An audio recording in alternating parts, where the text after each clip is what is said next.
Bismillahirrahmanirrahim. Assalamualaikum warahmatullahi wabarakatuh. Selamat berjumpa dengan channel Cak Sidik yang akan menampilkan video pembelajaran terutama berkaitan dengan materi pelajaran kimia. Untuk yang pertama kali, kita akan membahas materi kimia di kelas 12. Tetapi sebelumnya anak-anakku semuanya, karena ini masih musim pandemi atau pada masa-masa pandemi COVID-19, jadi walaupun pandemi belum pergi, belajar kita tidak boleh berhenti, kita harus tetap bersemi sepanjang hari.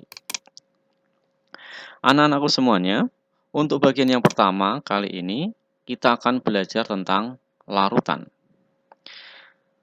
Sebenarnya anak-anakku, bahwa konsentrasi larutan ini sudah kita pelajari di kelas 10, tetapi tidak ada salahnya kita ulangi sekali lagi tentang konsentrasi larutan, karena hal ini atau konsentrasi larutan akan menjadi materi prasyarat sebelum kita menginjak pada materi sifat koligatif larutan.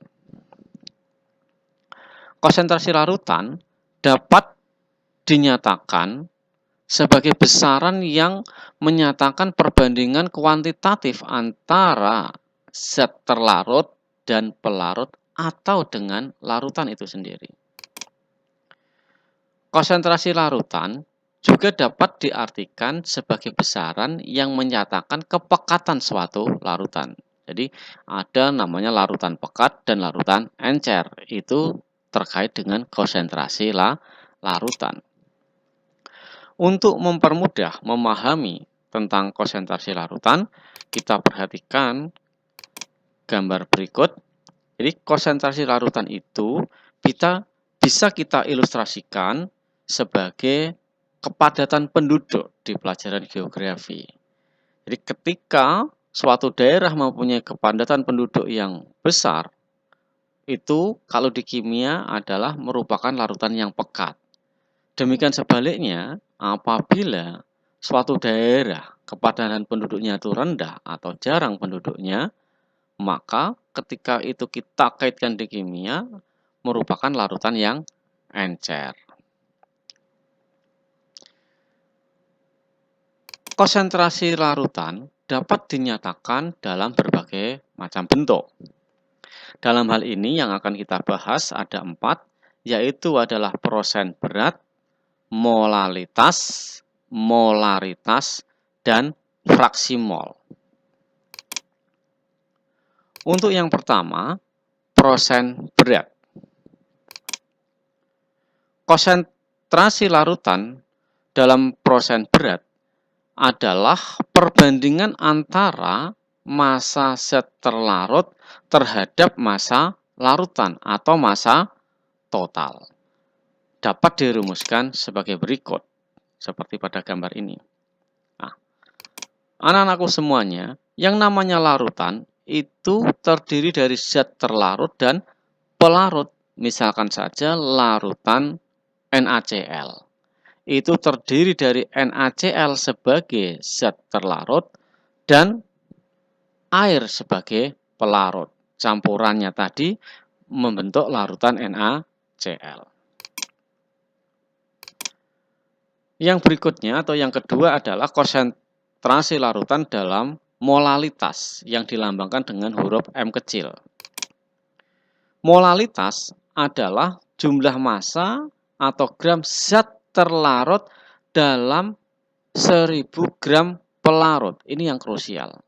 Dalam 1000 gram pelarut. Dapat dirumuskan sebagai berikut. Ini adalah P. P itu adalah massa pelarut dalam satuan gram. Sedangkan yang ketiga adalah konsentrasi larutan dalam molaritas dilambangkan dengan M besar. Nanti kita bedakan antara molaritas dan molalitas. Molalitas adalah jumlah massa atau gram zat terlarut dalam 1000 ml larutan. Kalau molaritas tadi dalam 1000 gram pelarut, kalau molaritas dalam 1000 ml larutan. Sehingga dapat dirumuskan sebagai berikut. Kalau molaritas tadi di sini adalah P, sedangkan kalau molaritas kita ganti dengan V. Yang berikutnya anak-anakku yaitu adalah fraksi mol. Fraksi mol dapat diartikan sebagai perbandingan mol pelarut atau mol zat terlarut terhadap mol total. Mol total itu adalah mol pelarut ditambah mol zat terlarut. Misalkan saja adalah fraksi mol pelarut, yaitu mol pelarut dibagi mol total. Mol pelarut plus mol zat terlarut. Demikian juga untuk fraksi mol zat terlarut. Nah, anak-anakku perlu kita ingat, mol kita harus tahu bahwa mol itu adalah gram per ml. Kemudian kalau kita meninjau dari persamaan matematikanya, apabila fraksi mol pelarut dan fraksi mol zat terlarut kita jumlahkan, maka hasilnya adalah 1. Persamaan matematikanya dapat kita lihat seperti ini. Demikian tadi anak-anakku adalah 4 bentuk konsentrasi larutan.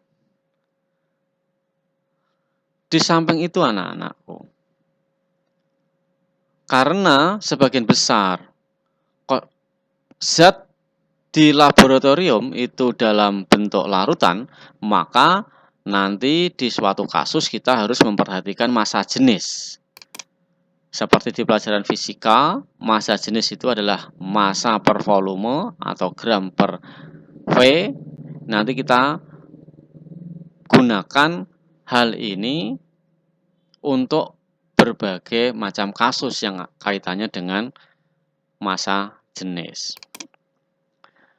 Anak-anakku semuanya, karena kita adalah insan-insan terpelajar, ayo kita sebagai pelopor untuk lawan corona, pelopor buat lingkungan, buat keluarga, dengan cara, sekali lagi, selalu memakai masker ketika kita keluar, sering-sering cuci tangan, jaga jarak, dan hindari kerumunan. Kalau tidak penting tidak usah keluar.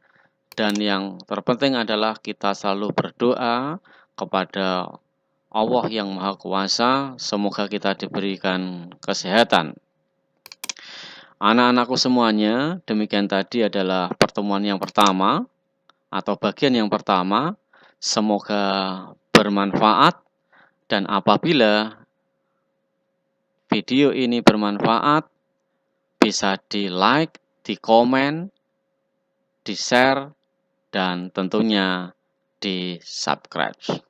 Demikian, terima kasih. Selamat ketemu dengan video yang berikutnya. Assalamualaikum warahmatullahi wabarakatuh.